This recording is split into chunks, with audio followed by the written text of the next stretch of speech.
Joining me now to talk more about these markets amid some very busy overnight action, including, at least a temporary trade deal between the U.S. and China, is Thomas Hayes. He's a chair and managing member at Great Hill Capital.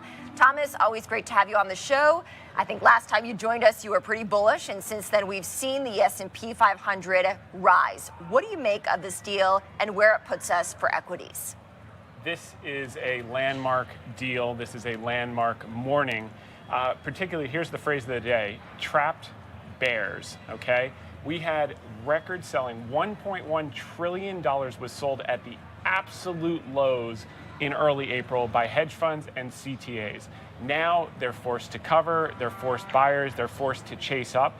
You couple that with record amounts of buyback announcements, $665 billion of buybacks announced. These guys are in trouble, okay? Let's just put it that way as they chase up. So I think we're gonna get some follow through for the next few days. Once everyone gets in the boat 3-4 days from now, we probably start to get a little bit of consolidation, a little bit of pullback for the Johnny-come-latelys. That's just the way it always works. Yeah. So what does this tell us?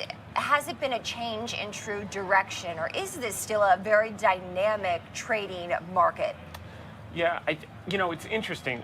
I look at earnings, and earnings in the face of all of this uncertainty and all the, let's be candid, chaos that was going on for a couple of months, came in so much better than expected. 13.4% versus 6% estimated with 90% recorded.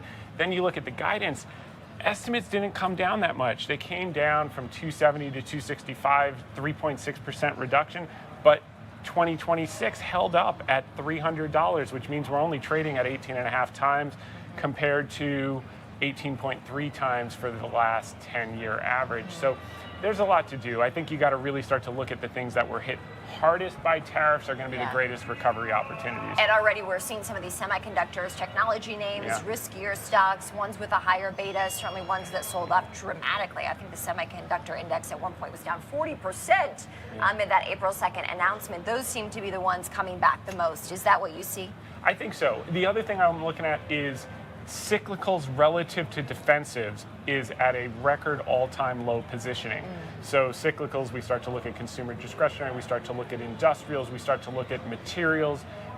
Maybe you even start to look a little bit over at energy, because you noted this morning that the S&P was up a certain percent, the Dow was up a certain percent. You know it was up more than all of them?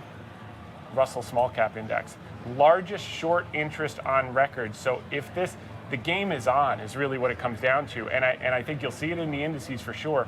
But there are so many stocks that are still down 50%, 60%, 70% that are great businesses that have been around for decades that are going to start to fly. Interesting. Other particular stocks on your radar? Yeah. Disney, we came out publicly like 3-4 weeks ago. It was a no-brainer. We said, buy Disney at $85. Of course, the next few days it went down to like $82 because that's what always happens. But now it's at $108. It's going to continue to climb over the next 2 years, probably over 200 in our view.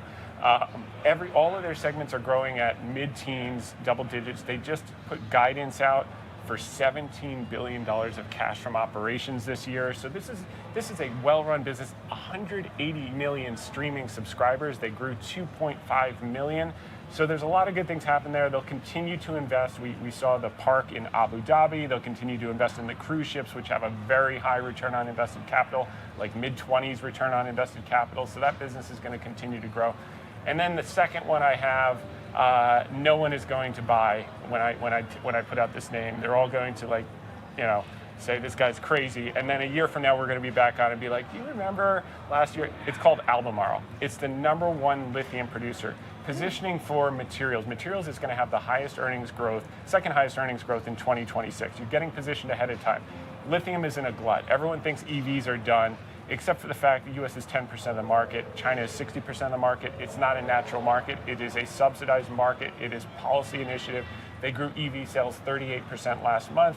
Albemarle's lowest cost producer. They've got these mines in Chile, and they've got $3.1 billion of liquidity to ride this out. So as all the smaller players go out of business, as prices are down, that shrinks supply, Albemarle is left standing, and the operating leverage is huge. This one, we talked about Disney going up, whatever it was, a double plus from this thing can go up a lot more than that over the next 3 to 5 years as the market. Demand for lithium from 1.2 million metric tons today to 3.2 just in 5 years. So we're not looking at a triple because the operating leverage in that business could be a lot more than that. So that's a good one. It's a long-term one. Yeah. It's whatever, $61 today. I'm sure it'll go to 55 tomorrow. But a year from now, it's going to be a lot higher. I can tell you that right now. And now, where's the demand coming from, Thomas? You see it around the world or specifically in China? Predominantly China. Also, it is going to be around the world because it is a cyclical thing, but also energy storage is a big component to this. It's not just EVs. And as you need more and more of these devices and you need, the demand is unlimited for this. And the tariffs really hit it. The glut in the cycle really hit it. But you know what? If you look at the long-term chart, this happens every 3 to 5 years for Albemarle. It happens every 3 to 5 years for Lithium. They have a few other businesses that'll support them through this. Yeah. But they'll be the last man standing, and they'll reap all the benefits as we recover. You know, it's interesting. It's obvious, right, based on the market observations that we can see that the president is able to move the markets with his commentary and changes in policy. There's one other factor, though, and that's the Federal Reserve and how it decides to respond to these policy changes, as well as some of the economic data that we'll get this week. What does that mean for the markets? The fact that the latest indication from Jerome Powell is that he is going to take his time. Yeah, it's interesting. I was thinking about that on the way down here.